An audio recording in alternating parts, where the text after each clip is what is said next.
Mi esposo murió a las 5:47 am. Mi hijo ya estaba en una fiesta a las 6:15. Se saltó la recepción del funeral para ir a una gala. Luego apareció en mi puerta exigiendo millones. Sonreí y le entregué un sobre. Mi esposo dio su último suspiro a las 5:47 de la mañana. Sé la hora exacta porque para entonces llevaba 2 horas mirando el reloj en la mesita de noche. Ese viejo reloj de latón que Harold había comprado en una venta de garaje en 1987 por $3.50 y que se negaba a reemplazar porque, según él, todavía da la hora correcta 2 veces al día, Elaine. Y eso es más de lo que puedo decir de la mayoría de los políticos. Solía poner los ojos en blanco con ese chiste. 31 años de matrimonio y contó ese chiste al menos 40 veces. Al final, habría dado cualquier cosa por escucharlo una vez más. 5:47 am. Y la habitación se quedó en silencio de una manera en que solo se quedan en silencio cuando la única persona que la llenaba con su presencia ya no está. Con su respiración, con su peso, con los pequeños sonidos inconscientes de un ser humano simplemente existiendo, de repente, de manera irreversible, ya no está.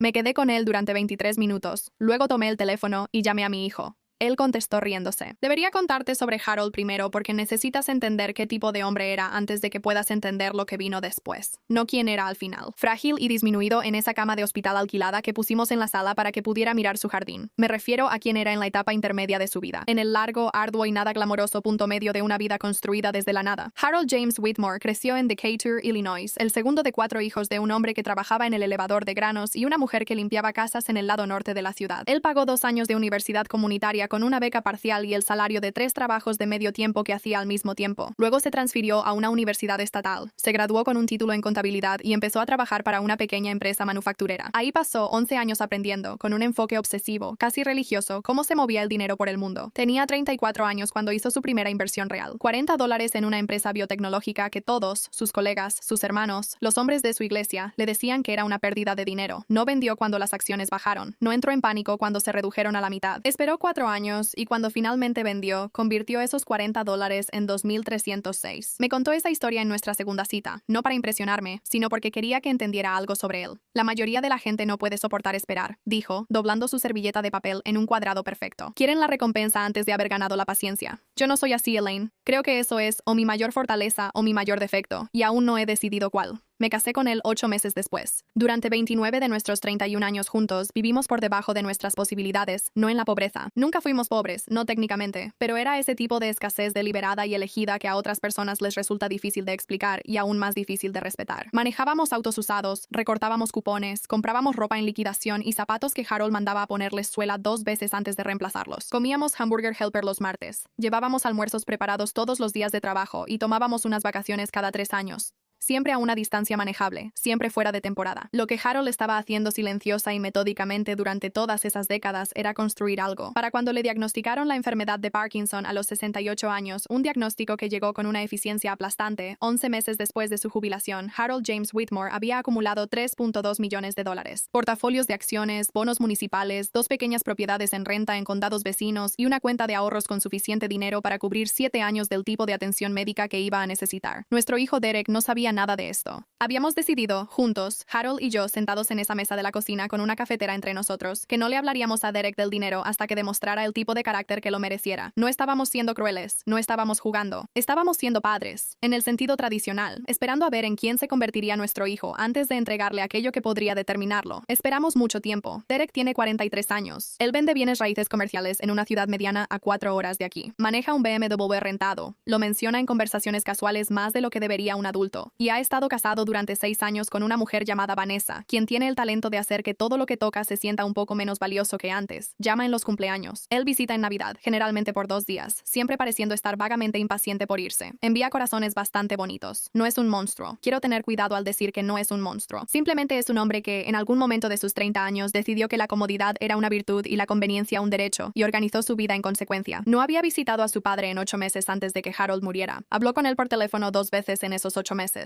2 veces. Cuando lo llamé a las 6:15 de esa mañana de martes, el cuerpo de su padre aún estaba tibio en la habitación detrás de mí, y Derek contestó riéndose de algo que pasaba en el brunch de los Henderson. Un brunch a las 6:15 de la mañana, lo cual te dice todo lo que necesitas saber del mundo en el que vive Derek. En ese momento tuve una claridad repentina y cristalina. Sabía exactamente cómo se verían los próximos meses. Solo que aún no sabía qué iba a hacer al respecto.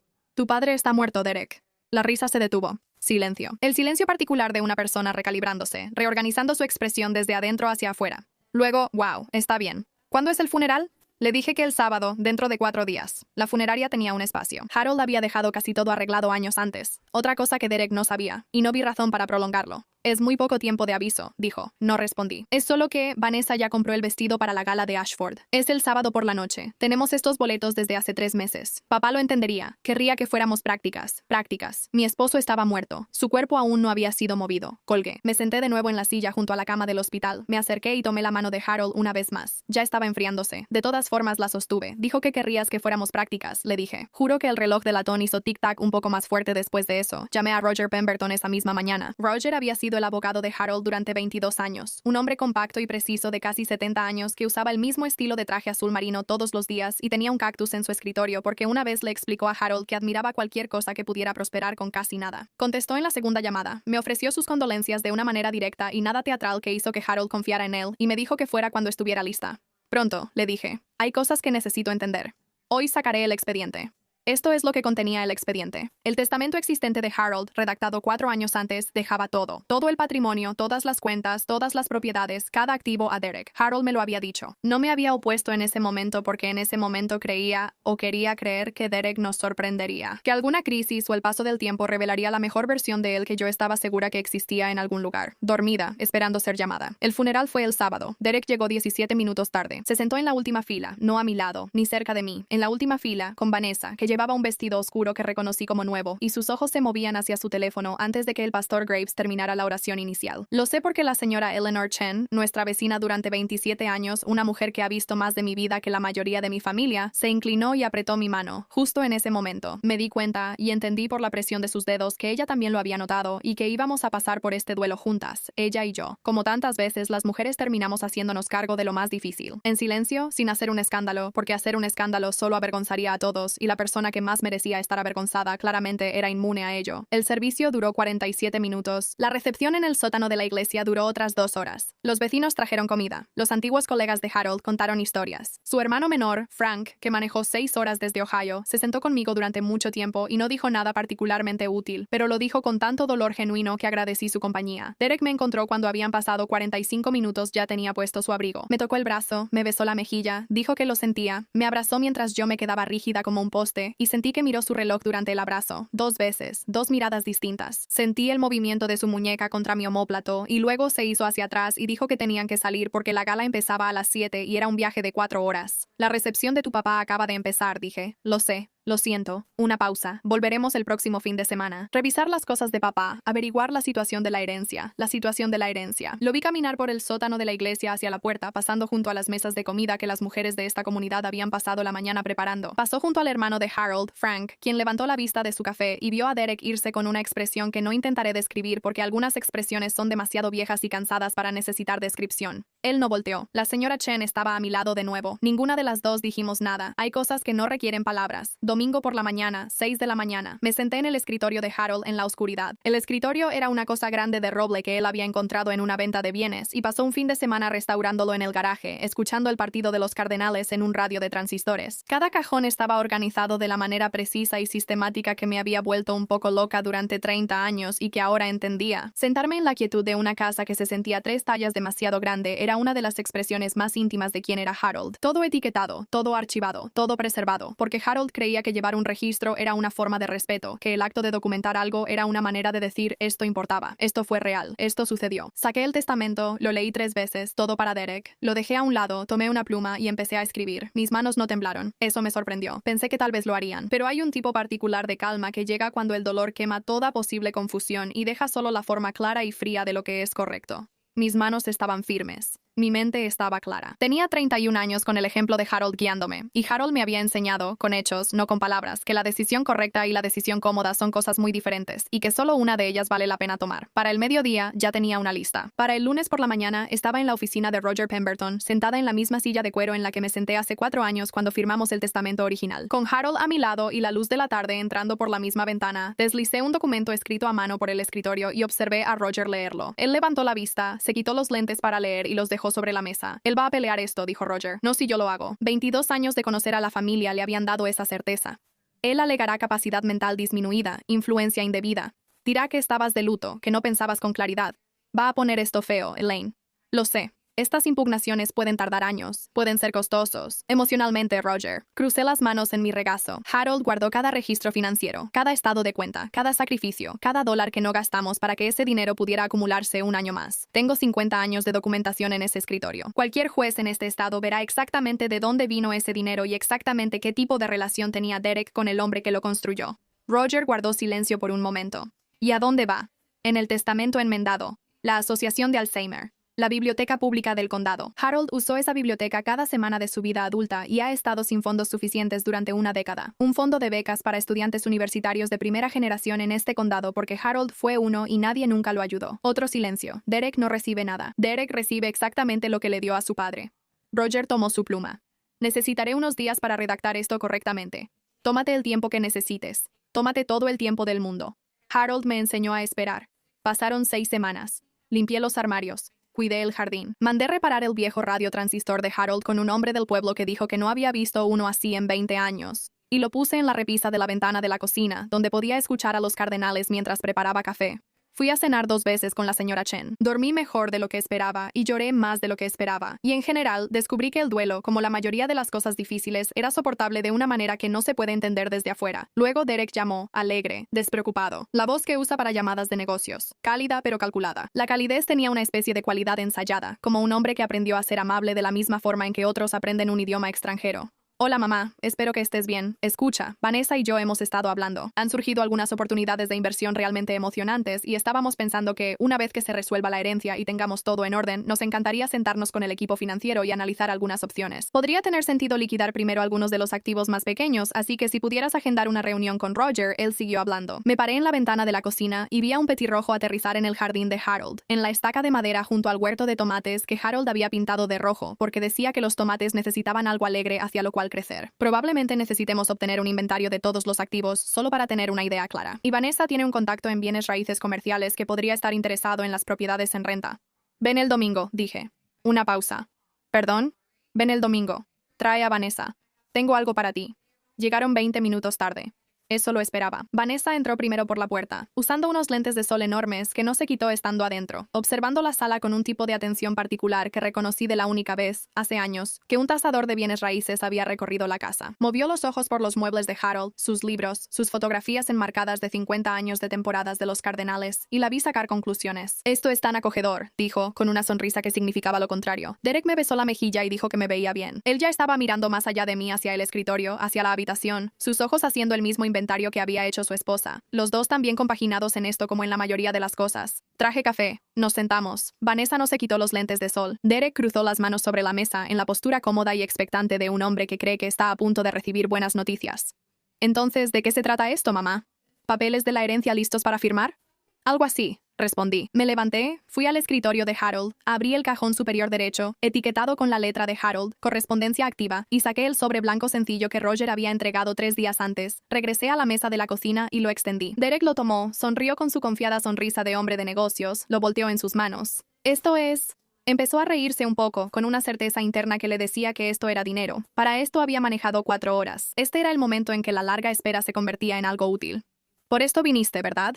Así es, dije en voz baja. Para eso viniste exactamente. Abrió el sobre. Empezó a leer. La sonrisa desapareció. No fue rápido, sino gradual, como la luz que se desvanece al final del día. Cada cláusula del documento le iba quitando algo de la cara hasta que no quedó nada más que palidez. Sus manos empezaron a temblar. Vanessa se inclinó, leyó por encima de su hombro y se quedó inmóvil. Derek me miró. Mamá, su voz había cambiado por completo. Toda la calidez profesional había desaparecido, dejando al descubierto algo más joven y vulnerable debajo. Algo que reconocí con una especie de nostalgia complicada como la voz del niño que había sido antes del BMW, de las galas y de la confianza ensayada. ¿Qué es esto? Es tu herencia.